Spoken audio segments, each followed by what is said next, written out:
Hello and welcome. अगला question है हमारे पास, व्हाट इज़ प्रिलिमिनरी इशू। ये क्वेश्चन हमारे पास पीजीएस 2019 में पूछा गया है। आंसर हम स्टार्ट करेंगे इंट्रोडक्शन से। इंट्रोडक्शन में जो है हम इशू को डिस्कस करेंगे।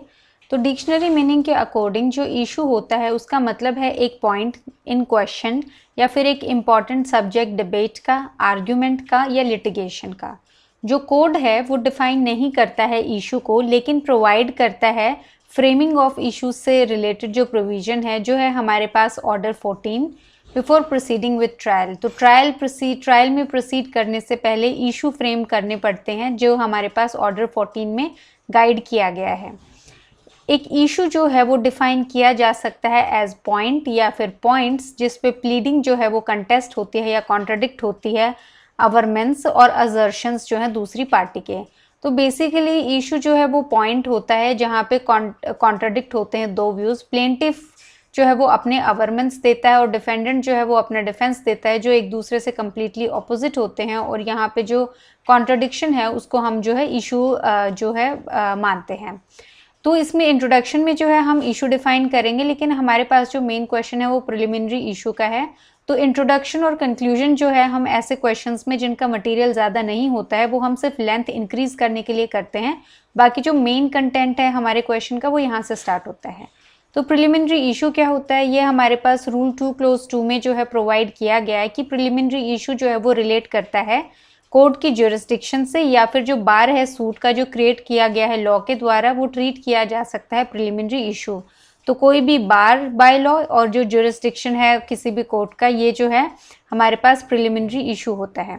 अब जनरल रूल क्या होता है प्रिलिमिनरी इशू से रिलेटेड, इसमें आ गया हमारे पास जो रूल 2 क्लोज 1 है, वो प्रोवाइड करता है कि कोर्ट प्रोनाउंस करेगा जजमेंट सभी के सभी इश्यूज पे नॉट विथ स्टैंडिंग। मतलब इस चीज़ से कोई मतलब नहीं है कि जो ये फैक्ट की जो केस है वो डिस्पोज ऑफ हो सकता है प्रिलिमिनरी इशू पे।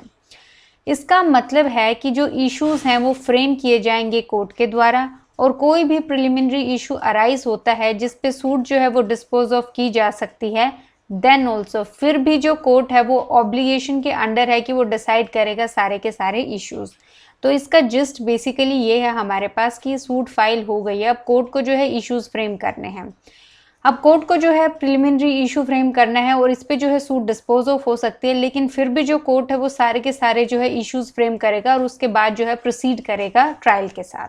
अब एक्सेप्शन क्या है इस रूल का, जो जनरल रूल है वो रिलैक्स किया गया है रूल 2 क्लोज 2 में हमारे पास, जो प्रोवाइड करता है कि जो कोर्ट है वो पोस्टपोन कर सकता है इश्यूज का सेटलमेंट, दूसरे इश्यूज का सेटलमेंट, अनटिल जो प्रिलिमिनरी इशू है वो डिसाइड नहीं होता है। तो बेसिकली कोर्ट यहाँ पे प्रिलिमिनरी इशू जो है फ्रेम करके इनका जो फ्रेमिंग है वो जो है पोस्टपोन कर सकता है prior to amendment act of 1976। तो 1976 के अमेंडमेंट से पहले कोर्ट जो है वो डिसाइड करता था सारे के सारे इश्यूज ऑफ लॉ के एज प्रिलिमिनरी इश्यूज। मतलब जितने भी इश्यूज थे उनको प्रिलिमिनरी इशू काउंट किया जाता था, लेकिन अमेंडमेंट के बाद जो है कोर्ट के पास डिस्क्रिशन है ट्राई करने का इश्यूज को जो ज्यूरिसडिक्शन या फिर जो बार है सूट की उससे रिलेटेड हैं एज प्रिलिमिनरी इश्यूज। तो कोर्ट के पास डिस्क्रिशन है ज्यूरिसडिक्शन या बार से रिलेटेड जितने भी इश्यूज हैं उनको प्रिलिमिनरी इश्यूज जो है वो ट्रीट कर सकता है और उसके साथ प्रोसीड कर सकता है।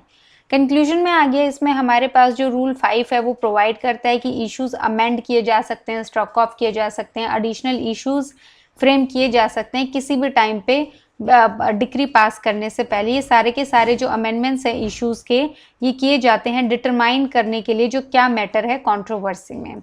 तो ये हमारे पास आ गया प्रिलिमिनरी इशू। इसमें 2-3 बातें ध्यान रखने वाली हैं। पहला ये कि हमने 10 मार्कर के हिसाब से किया है, लेकिन मोस्टली ये क्वेश्चन जो है वो 5 मार्कर में आता है कि प्रिलिमिनरी इशू होता क्या है। अगर 10 मार्कर में आता है तो आपको इंट्रो, कंक्लूजन, आप इसमें टाइप्स ऑफ इश्यूज भी लिख सकते हैं। ये सब जो है एडिशनल इन्फॉर्मेशन आप देंगे लेंथ इंक्रीज करने के लिए, वरना ये जो क्वेश्चन है 5 मार्क्स में ही है, जिसमें आप बताएंगे प्रिलिमिनरी इशू क्या होता है, जनरल रूल बता देंगे और जो है एक्सेप्शन बता देंगे। इसमें आपकी एक जो मेंस की जो स्टैंडर्ड शीट है वो फिल हो जाएगी और उतना ही इनफ है। तो इस क्वेश्चन में बाकी हमने सब कुछ इंक्लूड कर लिया है। सो इस क्वेश्चन में इतना ही। Thank you.